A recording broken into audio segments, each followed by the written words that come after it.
Hai, Assalamualaikum warahmatullahi wabarakatuh. Nama saya M. Zikri.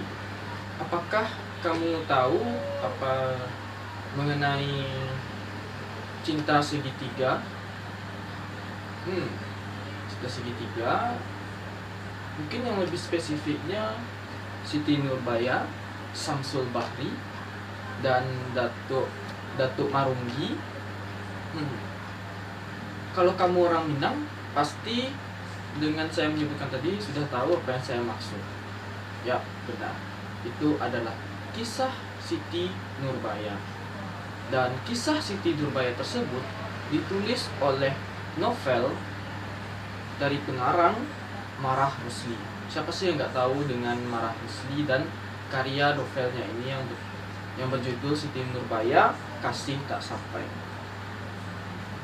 Kalau kamu ingin tahu lebih lanjut, dan inilah review dari buku novel Siti Nurbaya, Kasih Tak Sampai karya Marah Rusli.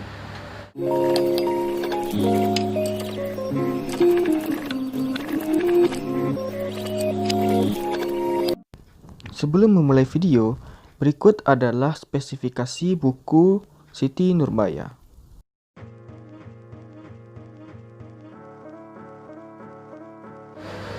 Oke, pertama kita akan masuk ke permasalahan utama. Siti Nurbaya yang dipaksa kawin atau nikah oleh Datuk Marunggi karena ada permasalahan ekonomi di keluarga Siti Nurbaya, yang dimana ayah dari Siti Nurbaya ini tidak dapat membayarkan hutangnya kepada Datuk Marunggi, sehingga Datuk Marunggi memanfaatkan ini untuk dinikahkan dengan putrinya tersebut, Siti Nurbaya. Dan di sini juga terdapat cinta segitiga di antara Siti Nurbaya, Datuk Marunggi, dan dan Samsul Bahri. Nah, bagaimanakah hubungan cinta segitiga yang dimaksud, dan mengapa sampai ada permasalahan ekonomi dari ayah Siti Nurbaya sehingga dia tidak bisa membayarkan hutangnya kepada Datuk Marunggi? Kita next ke bagian sinopsis. Pertama saya akan langsung menceritakan sinopsis dari buku novel ini. Mengisahkan seorang gadis Minang yang bernama Siti Nurbaya, yang dimana dia ditinggal oleh ibunya karena meninggal di saat Siti Nurbaya ini masih kecil, sehingga sampai saat dewasa Siti Nurbaya hidup bersama ayahnya. Di saat dewasa Siti Nurbaya memiliki hubungan dengan Samsul Bahri, yaitu seorang pemuda Minang yang sedang bersekolah di Jakarta, atau disebut dengan Stovia. Jadi mereka menjalin seperti LDR kalau dalam bahasa sekarangnya. Ayah Siti Nurbaya, Bagindo Sulaiman, adalah seorang pedagang yang masyhur atau pedagang yang sukses di Kota Padang. Dan di balik kesuksesannya itu, dia juga memiliki pinjaman dari rentenir, yaitu Datuk Marunggi tadi. Nah, kita sudah dapat poinnya yang saya jelaskan tadi. Makin ketebak, ya sepertinya kalau Anda menebaknya mungkin jawabannya akan benar.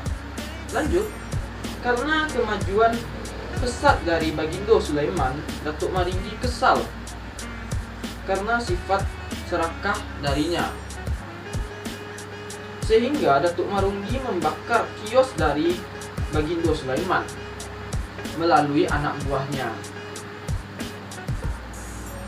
sehingga keluarga atau ayah dari Siti Nurbaya ini tidak dapat membayar hutang lagi kepada Datuk Marunggi. Nah, disinilah awal mula kisah.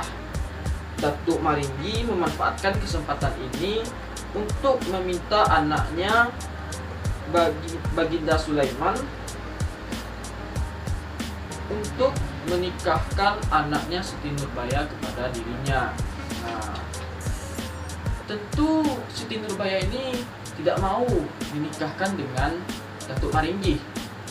Di lain hal bahwa Datuk Maringgi ini adalah seorang pak tua yang dikarakterkan sebagai bapak-bapak atau pria tua yang jelek dan serakah lah gitu.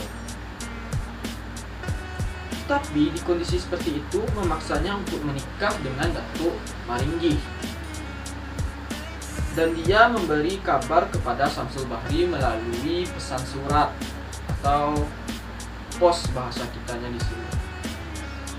Lalu bagaimanakah reaksi Syamsul Bahri setelah menerima pesan dari Siti Nurbaya tersebut? Dan apa aja tindakan yang dilakukan Syamsul Bahri terhadap pesan yang disampaikan oleh Siti Nurbaya? Dan bagaimanakah perasaan Siti Nurbaya saat dia telah dipinang atau dinikahi oleh Datuk Maringgi? Apakah sampai seterusnya mereka menjalani hubungan Siti Nurbaya dengan Datuk Maringgi? Atau adakah yang akan meninggal di antara mereka bertiga? Saya tidak mau ini akan menjadi spoiler bagi pembaca yang belum membaca novel ini, jadi saya tidak menjelaskan secara spesifik, hanya berupa sinopsisnya saja. Dan untuk supaya tidak spoiler atau cerita lebih lanjut, silahkan teman-teman bisa langsung mencari atau membaca bukunya sendiri. Mungkin cari di toko buku atau ada buku dari temannya, atau bisa saja cari di internet, itu sudah banyak tersebar. Nah, kita lanjut ke tujuan.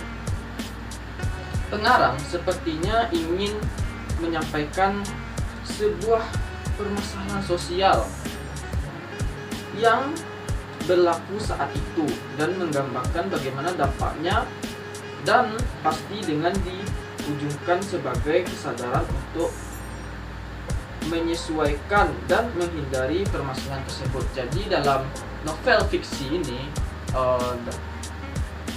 untuk penjelasannya, novel ini berupa fiksi, tidak berupa pengalaman cerita seseorang dalam dunia nyata. Ini fiksi dari pengarang. Nah, temuan dan kesimpulan. Walaupun novel ini sudah tergolong lama, tetapi tidak menurunkan eksistensi dari novel ini. Novel ini masih bisa dijadikan bahan bacaan atau bahan rujukan kita untuk membaca novel gitu kan, dan dapat diteruskan ke generasi berikutnya. Jadi walaupun buku ini sudah lama dan masih ada tandingan-tandingan novel terbaru lainnya, tetapi novel ini masih rekomendasi untuk dibaca, apalagi untuk generasi kita yang berikutnya. Hal ini dibuktikan dengan masih melekatnya kisah ini di kalangan hati masyarakat, terutama masyarakat Minang. Sebagai contoh, terkadang dalam pergaulan atau basa-basi orang Minang, pasti ada mereka menyematkan seperti kisah-kisah dari Siti Nurbaya ini. Hal ini tidak lain dan tidak bukan karena kesuksesan sang penulis dalam membuat cerita ini dan permasalahannya diangkat. Jadi buku ini tidak termakan oleh zaman. Dan kita beralih ke yang terakhir, yaitu kesimpulan. Saya kurang bisa menjabarkan dari beberapa kisah atau novel ini, karena di dalam novel ini juga terdapat sub-sub dari kisah yang dijabarkan oleh sang penulis. Seperti contohnya dalam selain dari sinopsis atau alur cerita yang saya bacakan tadi, di dalam novel itu juga lengkap menjelaskan bagaimana kondisi sosial Kota Padang saat itu di tahun 19-an atau di zaman penjajahan lebih tepatnya. Karena kisah-kisah yang dijelaskan bukan saya apa yang disebut dengan sinopsis, tetapi juga ada kisah kehidupan terhadap banyak unsur yang ditentukan. Oke, sekian saja review dari buku Siti Nurbaya Kasih Tak Sayang dari Marah Rusli. Mohon maaf atas kesalahan penyampaian atau kekurangannya. Bagi ada yang berpendapat lain atau ada yang ingin berkomen, silahkan sampaikan saja di kolom komentar, dan jangan lupa like, komen, dan subscribe. Terima kasih, saya M. Zikri. Assalamualaikum warahmatullahi wabarakatuh. Everyone's looking at me thinking that I'm different. Everyone's looking at me thinking that I'm living. But I don't really care what they all say.